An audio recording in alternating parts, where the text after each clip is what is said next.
Three, two, one. Hey everybody, how's it going? My name's Kerry, also known as the Beat Genius, and I'm part of the Breaking Even podcast team. I'm one of the producers along with my partner Theo, and we put the whole show together to basically give emerging artists an opportunity to come and have a chat with an industry standard journalist, Ed Rance. And we've also introduced a new section where you can come in and do a performance live against the green screen, which we tag onto your episode. Now, another new section that we develop in is where I come on with all my years of experience and expertise and advise you and teach you about the basics of the music industry. So today we're going to talk about basically publishing and ownership and all of that kind of stuff. There's going to be a better way for me to phrase this, but like I said, this is a screen test just so that I can test the demonstration side of my cake. And I'm going to start off by showing you this. This is a cake. So think of this as your track. Yeah, whenever you make a track, it's basically made up of two parts. Okay, one half is the publishing side of things, that's the creative IP side of things, and the other side is the master recording. These are the two halves of a track. Every single track is the same. Okay, I'm going to put them back together.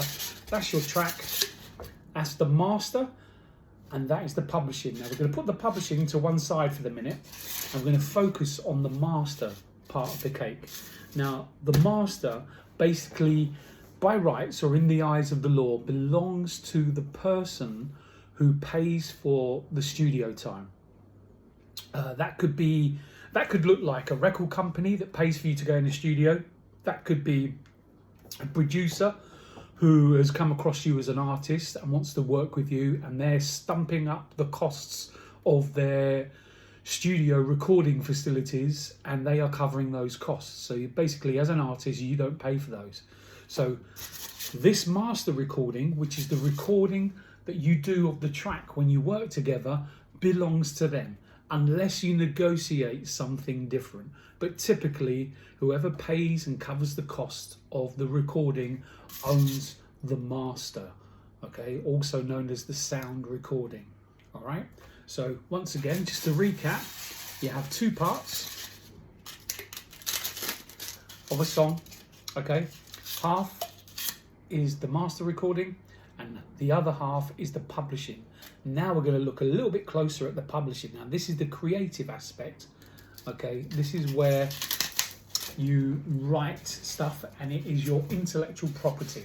So we're going to look at that as a whole cake again. So that 50%, let's just argue, turns into 100% now, because we're just dealing with the publishing side of the royalties, okay?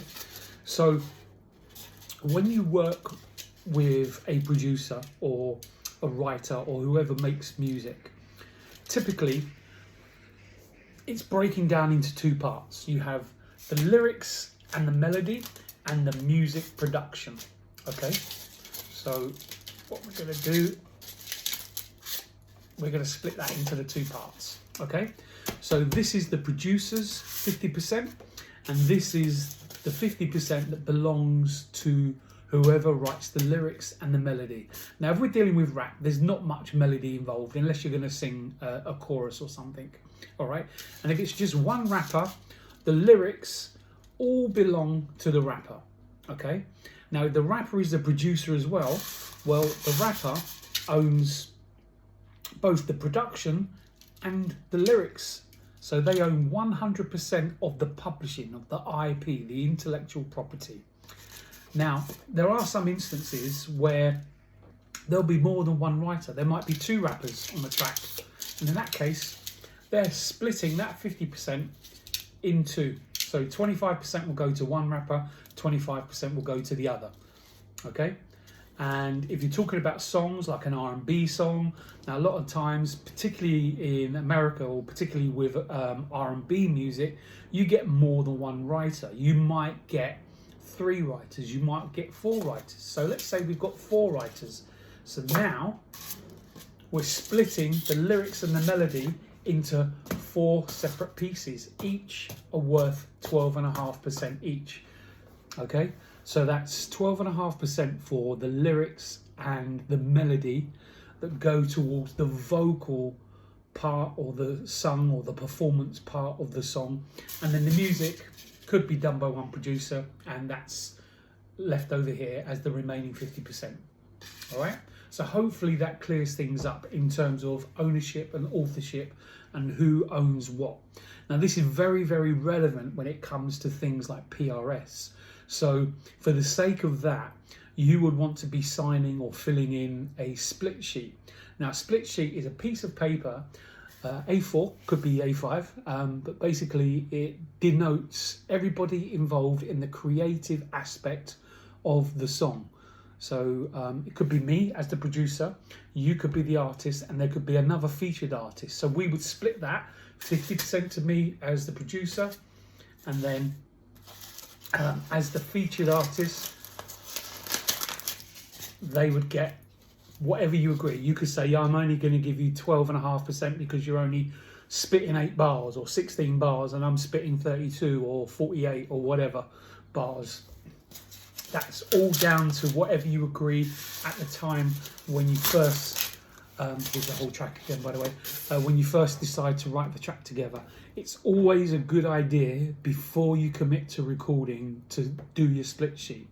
So typically there's something in the industry known as pop splits, which everybody in the room gets an equal share because they're in the room, they're part of the creative process, and even if someone only suggested 3 lines but the rest of the song spurred off of those 3 lines, they are arguably entitled to an equal split.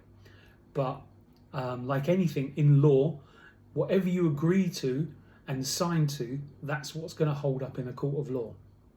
So just to recap, in a court of law, going back to the whole track, you've got the the publishing and the sound recording or the master recording. Okay, they're 50% each. All right, the master recording will always default to whoever paid for the recording session.